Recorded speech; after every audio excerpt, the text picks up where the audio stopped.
Hormati lagi saya kasihi yang berbahagia Al-Fadhil Dr. Muhammad Adib Samsudin, Pensyarah Pusat Kajian Jabatan Syariah Fakulti Pengajian Islam,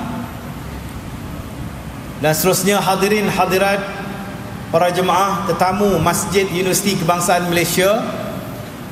Syukur Alhamdulillah, dengan rahmat Allah Subhanahu Wa Taala kita dapat meneruskan majlis sambutan Nuzulul Quran UKM pada tahun ini yang telah bermula daripada lepas asar tadi. Kita telah pun sama-sama menjayakan majlis khatam Al-Quran, dan seterusnya berbuka puasa, bertahlil dan berbuka puasa secara berjamaah.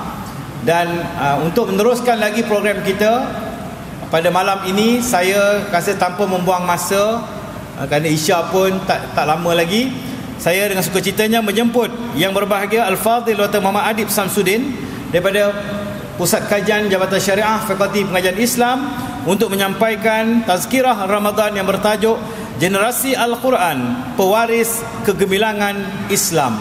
Dipersilakan dengan segala hormatnya. Assalamualaikum warahmatullahi taala wabarakatuh. Bismillahirrahmanirrahim. Alhamdulillahirabbil alamin.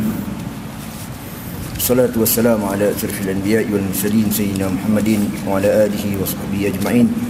Rabbi shrah li sadri wa yassir li amri wahlul 'uqdatam min lisani yafqahu qawli. Rabbi a'udzu bika min hamazati syayatin wa a'udzu bika rabbi an yahdurun wa la haula wa la quwwata illa billahil aliyyil 'azim. Subhanaka la 'ilma lana illa ma 'allamtana innaka antal alimul hakim. Amma ba'd. Wa qala Allah ta'ala yahdi bihi Allah man ittaba'a ridwanahu subulas salam wa yukhrijuhum minadh dhulumati ila an-nur. Saudara pengurusi, Tuan Pengarah, Tuan Daftar, Ashabul Fadilah, Dr. Redha, seterusnya para hadirin yang dirahmati Allah Ta'ala sekalian. Alhamdulillah, kita bersyukur kepada Allah Subhanahu Wa Ta'ala dapat sama-sama pada malam ini untuk tempoh 10 ke 20 minit untuk kita sedikit bermuhasabah bersempena dengan nuzulul Quran ataupun diturunkan Al-Quran itu. Jadi pada tarikh 17 Ramadan ada dua peristiwa besar. Yang pertama ialah nuzulul Quran, dan yang kedua ialah peperangan Badar. Jadi kedua-dua ini peristiwa yang sangat agung, yang kalau kita kupas maka dia akan memberikan manfaat yang sangat banyak kepada kita. Tetapi kita memilih untuk bersama-sama pada malam ini dengan kita menyentuh sedikit tentang nuzul Al-Quran.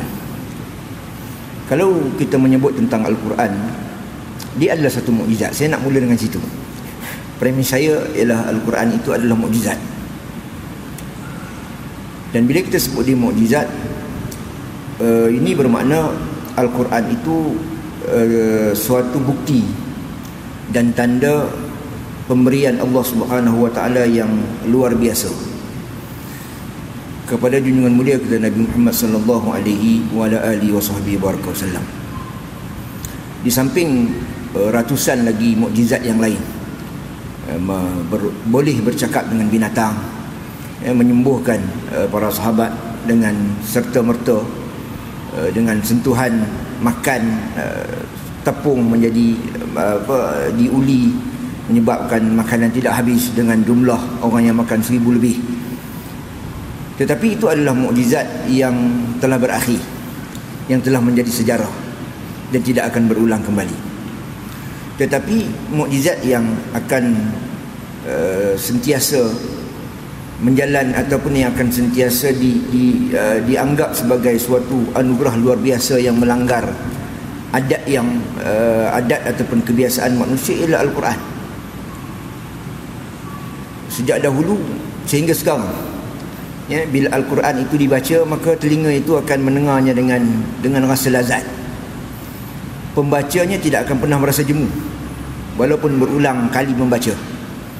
Berbeza dengan bacaan-bacaan yang lain. Pengulangan Al-Quran demi Al-Quran itu sudah mendengar dan membaca. Dan juga yang paling penting, Al-Quran itu ialah untuk membentuk manusia. Kerana Allah SWT sebut pada ayat yang saya petik pada bacaan itu tadi, melalui Al-Quran itu maka Allah Ta'ala memberikan hidayah kepada mereka yang mengikuti jalan yang diredai oleh Allah Subhanahu Wa Ta'ala. Jadi dia ada dua perkara di situ. Dia menjadi hidayah.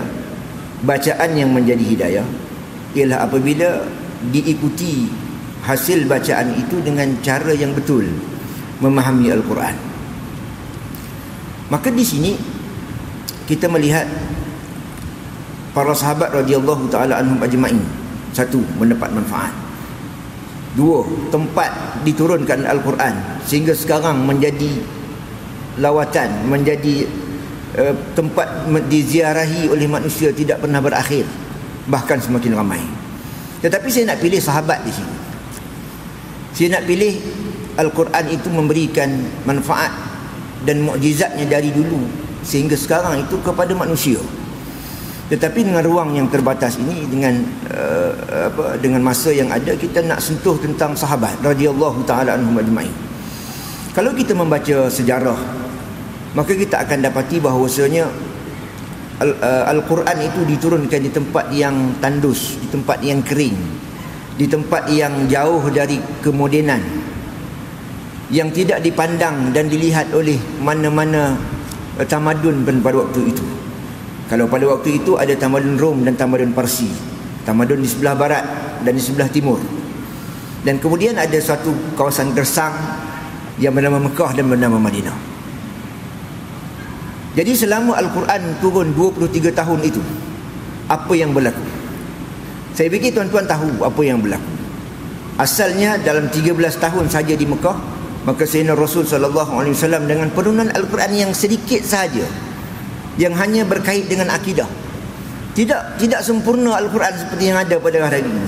Tidak ada tafsir yang banyak. Tidak ditafsirkan oleh Dr. Irdok macam dalam TV tiap-tiap hari masuk. Yang ada ialah para sahabat beberapa orang sahaja yang Al-Quran itu turun, yang Nabi SAW bacakan Al-Quran itu, Nabi huraikan Al-Quran itu, Nabi terjemahkan dalam kehidupan Al-Quran itu kepada para sahabat. Apa yang berlaku? 13 tahun maka Nabi SAW telah membuka sebuah kota yang dipanggil Madinatul Munawwarah tanpa berlaku pertumpahan darah.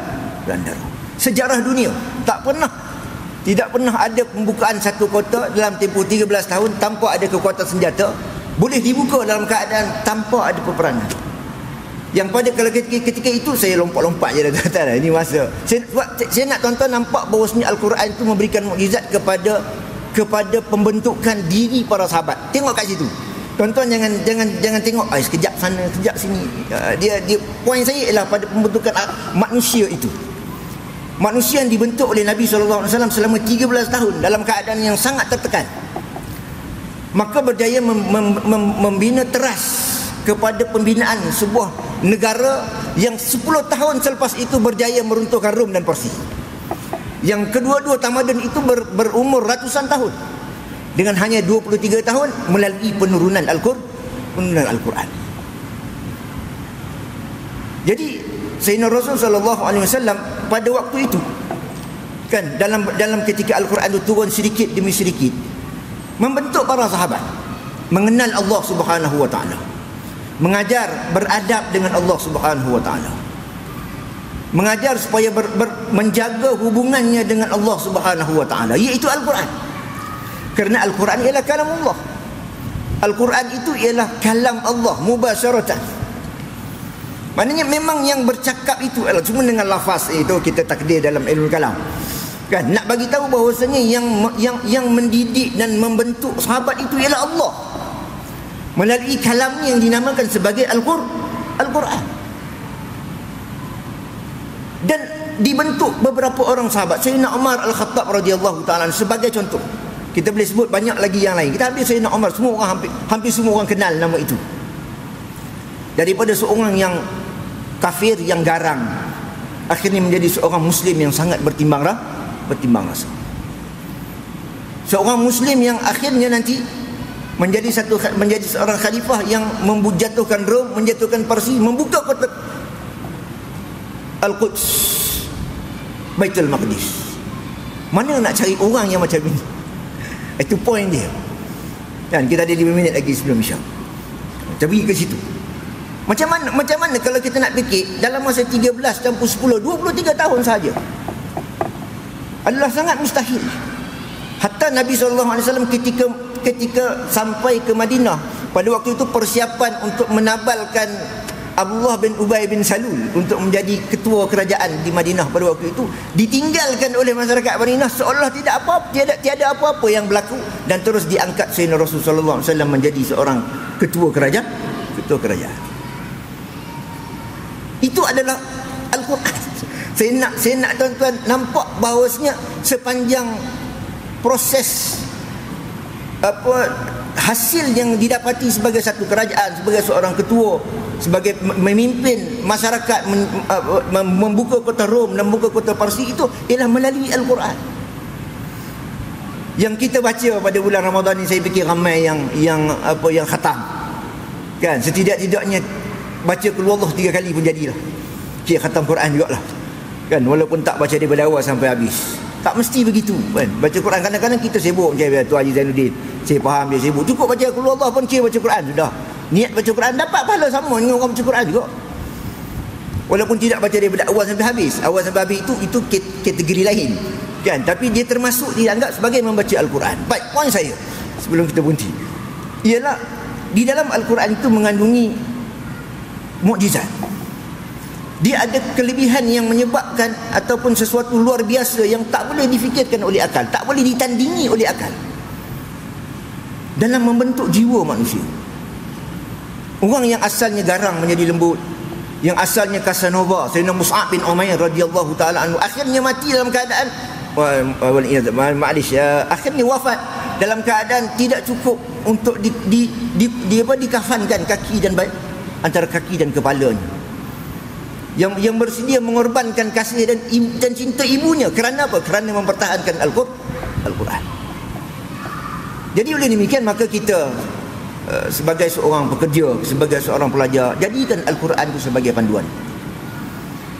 Rujukan untuk kita hidup dalam dunia ini ialah Al-Quran. Apa yang Al-Quran sebut, maka itulah yang kita buat.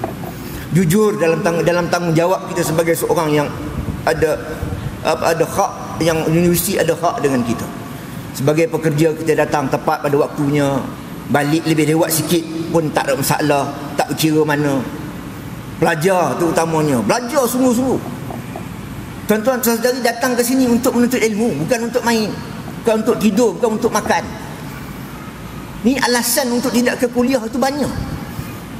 Appointment gigi lah, appointment kelas memandu lah. Bayangkan. Sedangkan itu boleh dipilih waktu yang lain. Pilih waktu kuliah, waktu tutorial itu. Sangat tidak munasabah. Tuan-tuan, ada satu kitab Qimatuz Zaman 'indal Ulama. Nilai masa di sisi para ulama.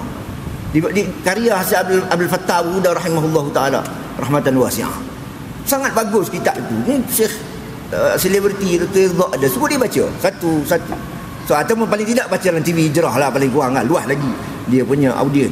Baik, poin saya ialah manfaatkan masa sebagai seorang pelajar bila berada di sini. Dan itu adalah Al-Quran. Itu para sahabat radhiyallahu taala macam tu waktu dia. Sangat menitik beratkan waktu dalam ketika mereka belajar sebagai murid kepada Nabi sallallahu alaihi wasallam. Dia juga Rasulullah SAW ketika hampir wafat, saat nak wafat, beberapa hari sebelum kewafatan, sakit yang sangat, tetapi bila sampai masuk waktu semayang, ikat kepala, diangkat oleh Sayyidina Muaz kalau tak silap pada waktu itu, diseret kaki Nabi SAW untuk dibawa ke tempat sembahyang. Ini bukti Al-Quran mendidik manusia. Dan mereka menjadi generasi yang paling baik. Yang tidak ada generasi yang lebih baik daripada itu. Kerana mereka apa? Mereka beramal dengan Al-Quran. Yang kita juga mesti sama. Saya cakap kepada diri saya lah tuan-tuan. Bukannya tuan-tuan juga. Diri saya. Bukan nak kata tuan-tuan, tidak. Supaya beramal dengan Al-Quran. Jadikan panduan Al-Quran itu dalam kehidupan kita. Dalam semua perkara yang kita buat. Sangat, sebab Al-Quran ni bila kalau dibaca sebagai contoh, dia akan melembutkan hati. Kan, walaupun kita tak faham pun dia akan melembutkan hati. Apatah lagi kalau yang dibaca oleh qari yang memang indah bacaannya, yang tahu makna ayat Al-Quran yang dibaca, dia boleh menyentuh perasaan walaupun tak faham. Dan pernah berlaku sekali di Perancis. Pada waktu itu ada satu persidangan. Jadi delegasi ini diminta untuk memberikan suatu yang kelainan. Itu dari Mesir, delegasi Mesir.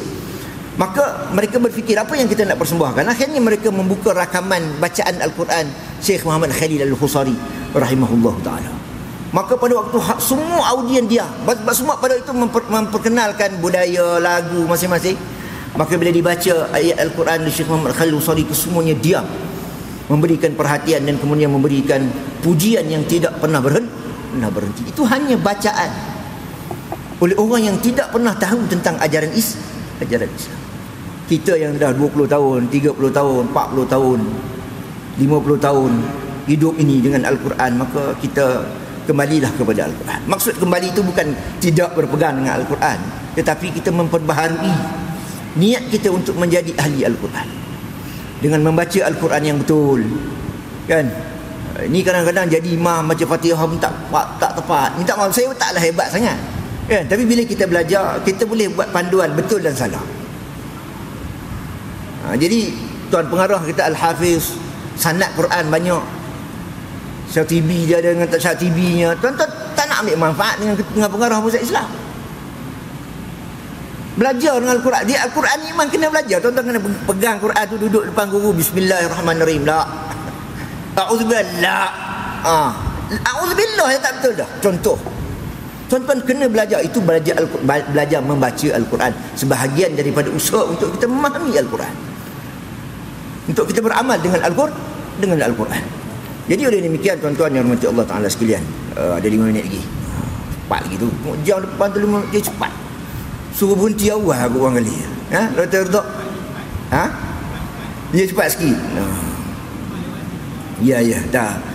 Dia sebab dia tarawih, dia bulan Ramadan ini, tarawih itu hanya ada pada bulan Ramadan. Jadi kalau kita ambil masa lebih sikit, kadang-kadang orang penat. Dia dah penat satu hari, kemudian makan pun sedap pula kan. Kena pula tadi dia makan sedap tadi kan. Jadi masing-masing penat. Baik. Jadi untuk akhirnya, tuan-tuan dan rahmati Allah Ta'ala sekalian, apa yang boleh kita buat? Apa tindakan yang kita kena ambil?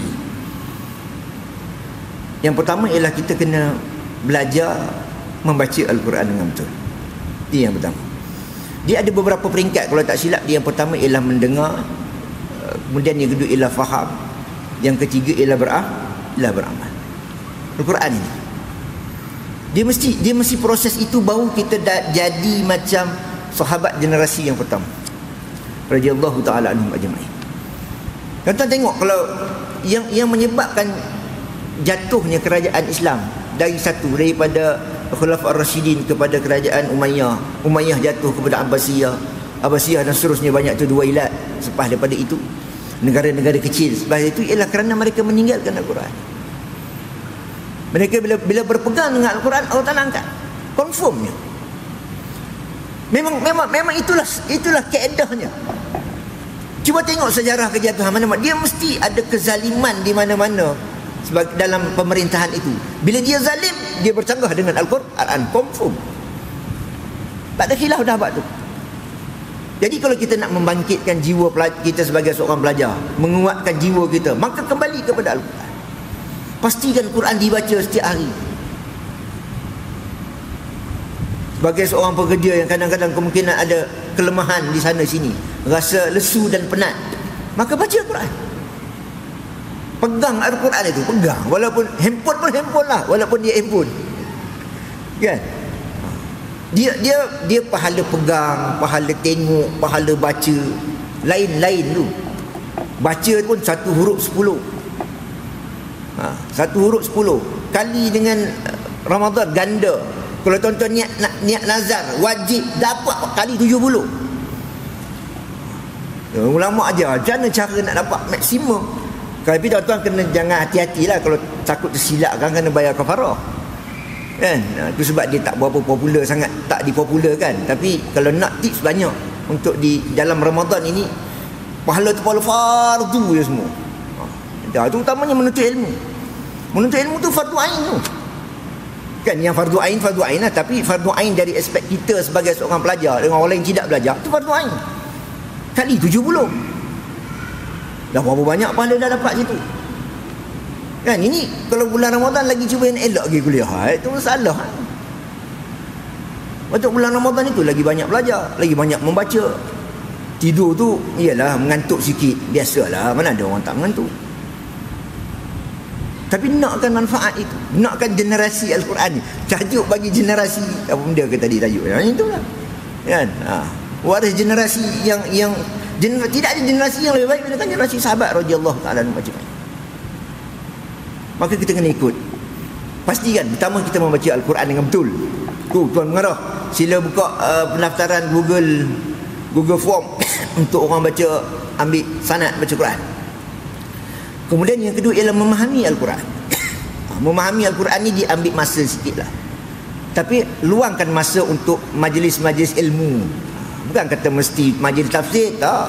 Majlis ilmu yang memang ilmu itu ialah saduran ataupun hasil daripada kefahaman para ulama daripada Al-Quran, daripada As-Sunnah. Kena hadir majlis ilmu, hadir. Kan? Macam mana pun hadir. Kalau tak boleh secara bersemuka, secara online. Pastikan telinga tu dengar ilmu. Kalau buka TikTok pun, TikTok tu ialah ceramah. Yalah kalau nak beli kuih ke, nak beli keperluan itu silalah, tak ada masalah.